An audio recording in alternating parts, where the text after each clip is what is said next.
Hello and welcome to my video where I'm going to show you how to do the mattress stitch. As you can see here, I have two swatches of stockinette stitch.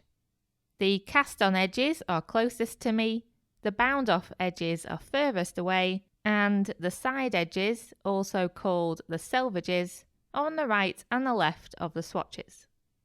Today I'm going to be showing you how to join two side edges of stockinette stitch together.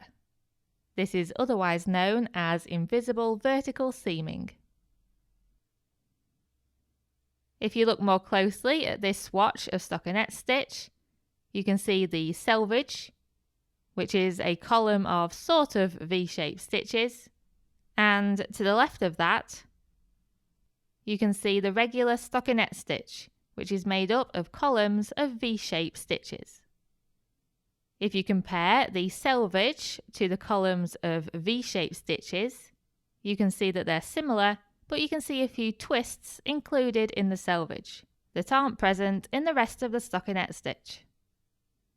If you look at the channel running between the selvage and the rest of the stockinette stitch, you can see that there are lots of horizontal bars of yarn, a bit like a ladder.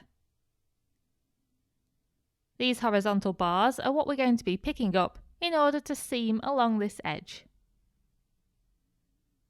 A few pointers before we begin. The first one is that you should definitely block your knitting before you do the seaming. Wet blocking is the usual method, and it simply sets the shape of the knitting in place. So this is particularly important for stockinette stitch because you get curling at the edges. If you don't block your work, you'll be fighting against that curling effect throughout. Secondly, if you want to use this method to join your side edges neatly, you'll have to make sure that stockinette stitch runs right down the edge of your work. This means that if you are knitting stockinette stitch anyway, you don't then add a slip stitch edging or any other kind of decorative edging. You do stockinette stitch right from the first stitch to the last. Also, you should make sure that you do any increases and decreases at least 1 or 2 stitches away from the edge.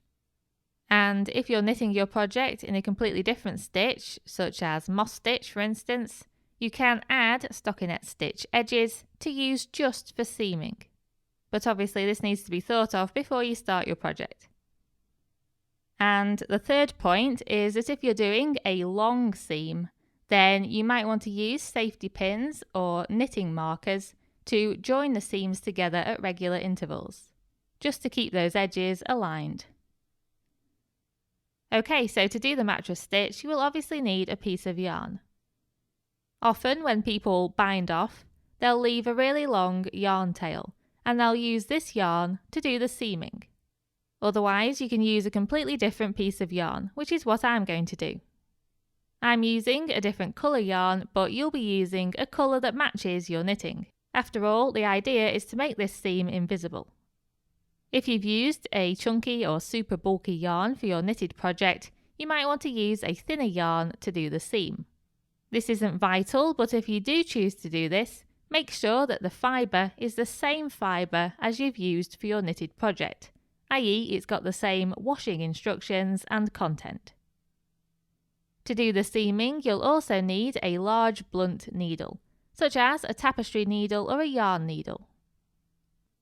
I'm using a plastic needle, and in order to feed the yarn into the needle, I first wrap it around the needle, pinch it with my finger and thumb, and then push that folded edge of yarn through the eye.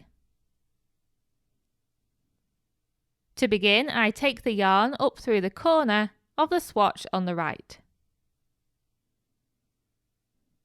Make sure you leave a yarn tail at least 6 inches long to weave in later.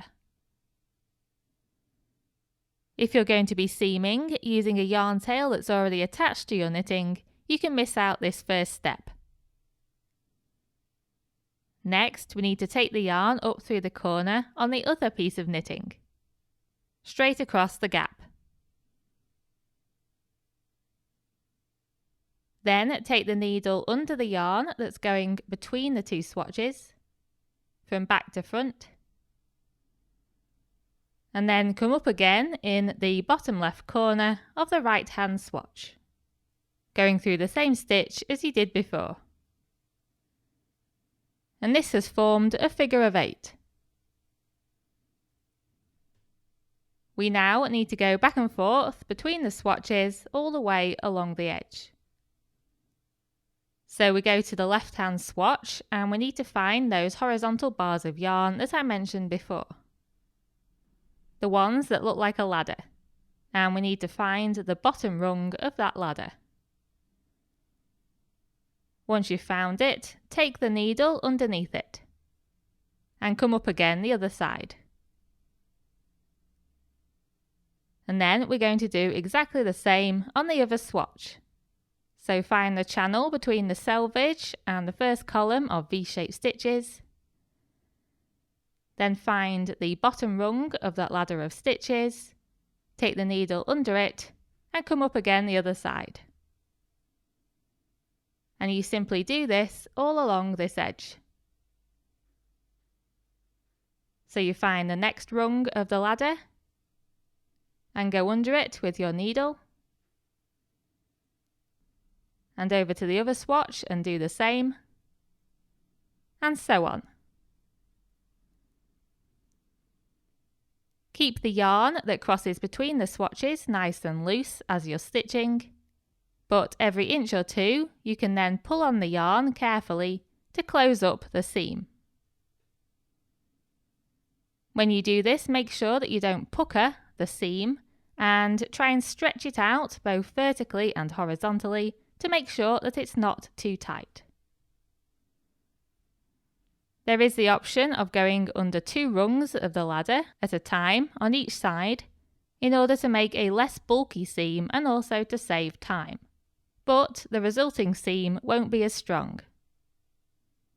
Because the swatch on the right is a little bit longer, the edge of it is obviously a bit longer as well, compared to the left-hand swatch. So I'm going to have to compensate for this. It's fairly uncommon to have to join 2 edges that are slightly different sizes, but if you do have to do this, then you would do it like so. You will pick up 2 rungs of the ladder on the longer edge, and then only 1 rung on the ladder on the shorter edge. And you would simply do this every so often along the seam until the edge is aligned. And it's as easy as that.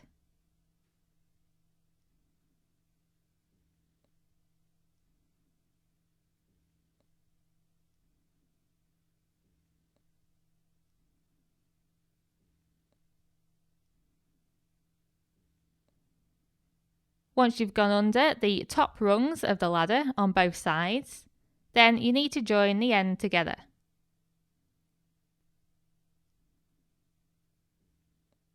To do this, come up through the corner of the knitting on the opposite swatch.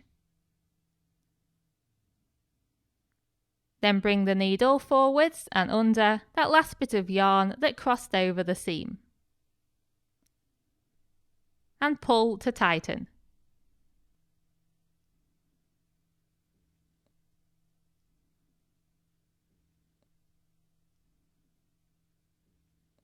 As you can see at the front, the stitches line up nicely, and if I'd used a matching yarn colour, you'd hardly be able to see it. On the back, you can see the result, which is a fairly chunky but neat and sturdy seam.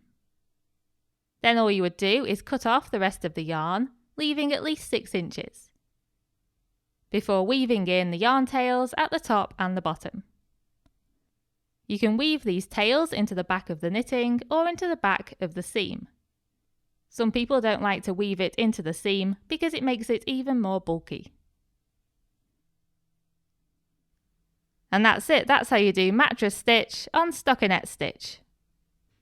In my next video, I'll be showing you a variation of the mattress stitch, which results in a less bulky seam. So I hope you'll join me for that, and thank you very much for watching.